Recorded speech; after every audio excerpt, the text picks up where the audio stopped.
네, 여러분 안녕하세요. 자, 이 리플을 포함해서 비트코인이죠. 이 비트코인과 그리고 알트코인, 이 알트코인들까지 탈중앙화 금융 즉 디파이 관련 규제가 완화될 것이라는 기대감으로 좀 상승하는 모습을 보여줬고요. 또한 영국에서 열리고 있는 미중 간의 고위급 무역 회담이 긍정적이게 진행되고 있다는 소식에 시장이 크게 환호를 하고 있었는데 관련돼서 대응 방법과 어떤 이슈들이 있는지 함께 살펴보도록 하겠습니다. 자, 뉴스를 보게 되시면 비트코인 숨고르기, 이더리움 SEC 규제 완화 발언에 급등을 했다라는 내용이고, 자, 비트코인이 이틀 연속 1억 5천만 원 선을 유지하며 상승세를 이어가는 가운데 탈중앙화 관련 규제 완화 기대감이 더해지면서 이더리움과 주요 알트코인들이 강하게 반등을 했다. 그래서 시장은 여전히 신중한 분위기 속에서 미중 무역 협상 결과를 주시하고 있다고 얘기를 하고 있습니다. 그래서 결국에 이제 이 관세에 관련된 이 여부도 굉장히 중요할 것이고, 그리고 또 중요한 게 이제 이더리움입니다. 결국에는 지금 현재 가상화폐 시장에서 2대장은 바로 이더리움이잖아요. 그러면 알트코인의 분량이 오려면 결국에는 이 이더리움이 자리를 잡고 상승하는 모습을 보여줘야 우리 나머지 알트코인들도 이더리움을 따라가서 올라갈 수 있다라는 겁니다. 그렇기 때문에 지금 이 이더리움의 상승도 굉장히 중요한 쟁점이다라고 볼 수도 있는 관점이겠죠. 자, 이러한 호재들이 있는데도 불구하고 도대체 왜 리플은 오르지 않을까? 정말 답답하고 의문을 가지시는 이 투자자분들이 대부분일 텐데, 전문가들은 이제 기관들이 진입하기 전에 소액 투자들을 털고 있는 뭐다? 과정 중이다라고 얘기를 하고 있어요. 자, 여러분들 이 기관, 그쵸? 이 기관은 누구예요, 여러분들? 바로 고래, 그쵸? 이 고래들이라고 볼 수가 있는데, 자, 그러면 이 고래는 또 누구야? 기업과 그리고 또 어디?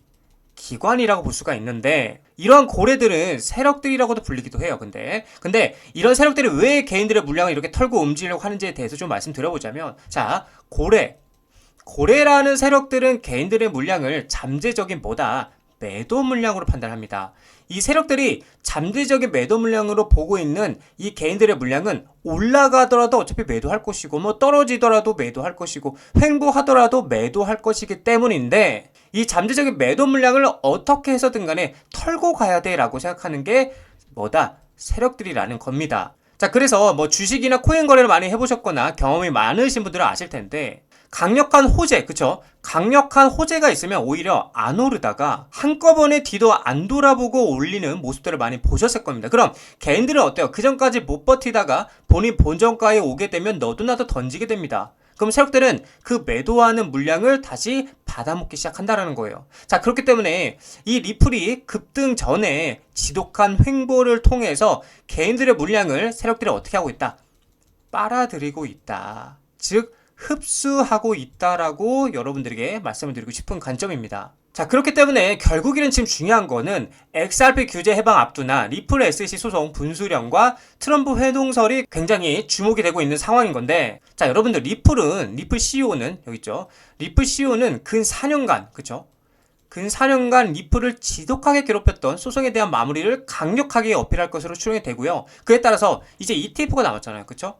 ETF 승인에 대한 언급도 있을 거라 생각이 되는 관점입니다. 그리고 이 트럼프 대통령 같은 경우에는 미국 전략적 암호화폐 준비금에 대한 쌍방 협의점을 찾아갈 것이라는 예측이 되는데, 만약 이렇게만 된다라면 법적 불확실성이 어떻게 된다? 해소. 그쵸?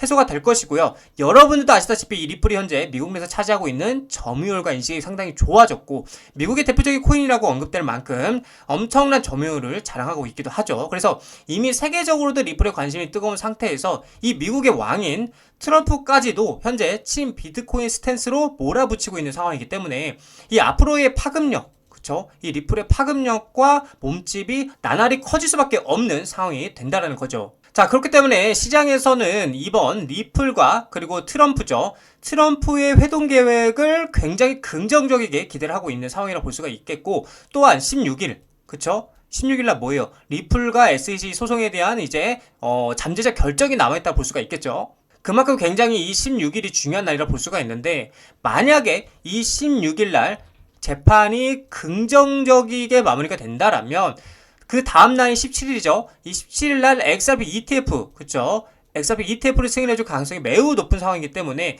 가상화폐 업계가 엄청난 환호와 함께 대불장이 와줄 것이라고 전망이 된다라는 거예요. 여기서 말하는 이 대불장은 알트코인의 엄청난 상승을 의미하고 있는 겁니다. 그래서 우리는 이 구조를 이해하고요, 신뢰하면서 투자에 나가셔야 된다고 제가 거듭 계속 말씀을 드리는 겁니다. 자, 리플 차트를 보게 되시면은 계속해서 뭐 횡보를 거듭하고 있고, 지금 3,000원 자리에서 3,250원 자리에서 왔다리 갔다리 하면서 횡보하고 있는 모습 보여주고 있는데, 제가 말씀드렸던 것처럼 이 매물대 구간이죠. 여기 3,250원 자리를 강하게 돌파해주는 그림이 나와주고 여기에 안착을 한 다음에 다시 한번 이 상승 추세선인 요 자리 위에 안착하는 그림까지 나와줘야 계속해서 상방으로 올라갈 수 있는 길이 열린다라고 여러분들에게 계속 말씀드렸고, 그래서 지금 중요한 거는 결국 3,250원 자리를 돌파하느냐가 굉장히 중요하다. 그러니까 상승 관점에서 말씀드리는 겁니다. 하지만 반대로 3,250원 자리를 돌파하지 못하고 다시 한번 머리를 맞고 떨어지게 된다라면 이번에 떨어질 때는 굉장히 크게 떨어질 가능성이 크다. 그 말은 즉 전 저점 구간이 이 꼬리 구간을 2,500원짜리죠. 요 자리를 쌍바닥 리테스트를 하러 떨어질 가능성이 크기 때문에 그 점을 여러분들이 참고를 하셔야 된다라는 겁니다. 그래서 지금 보면은 1차 채널로 봤을 때는 요 자리가 박스권 무빙이다 라고 여러분들이 생각을 하시면 될 것 같아요.